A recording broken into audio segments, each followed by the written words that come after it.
Hi friends, అందరికీ good morning. ఎలా ఉన్నారు? అందరూ బాగున్నారా? అందరూ బాగుండాలని మనస్ఫూర్తిగా కోరుకుంటున్నాను. ఇక్కడ బయట దేశం వచ్చి అరబ్బీ వాళ్ళ ఇండర్లో పనిచేసేదానికి వస్తాం కదా. ఇక్కడ వాళ్ళకి నీట్గా ఉండాలండి మనుషులమి. డైలీ మార్నింగ్ స్నానం చేసి రెడీ అయ్యి యూనిఫామ్ వేసుకొని జుట్టు వేసుకొని నీట్గా పోవాలి పనిలోకి.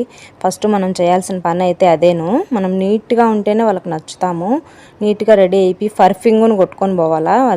కిందికి వర్క్లోకి వెళ్ళే ముందు మంచి వాసన రావాలా. చెమట వాసన వచ్చిందంటే కన్నా అయ్యో స్మెల్ చెమట వాసన అంటారు. అట్లా అనిపించుకోకుండా మంచిగా నీట్గా రెడీ అయ్యి మార్నింగే స్నానం చేసేసుకొని మంచిగా రెడీ అయ్యి పర్ఫ్యూమ్ స్ప్రే చేసుకొని వెళ్ళాలా. చిన్నప్పుడు రోజులైతే గుర్తుకొస్తున్నాయి. మనం చిన్నప్పుడు స్కూల్కి వెళ్ళేటప్పుడు యూనిఫామ్ ఒకరోజు లేకపోతేనేమో మా తాత చచ్చిపోయినాడు, వర్షం వచ్చింది, మేము ఊరికి విన్నాము, అందుకే ఉతుక్కోవాలా అని సాకులు చెప్పేటాము. కానీ ఇక్కడైతే సాకులు చెప్పడానికైతే లేదు. మొత్తానికైతే నేను రెడీ అయిపోయినా. ఎలా ఉన్నానో కామెంట్ చేయండి.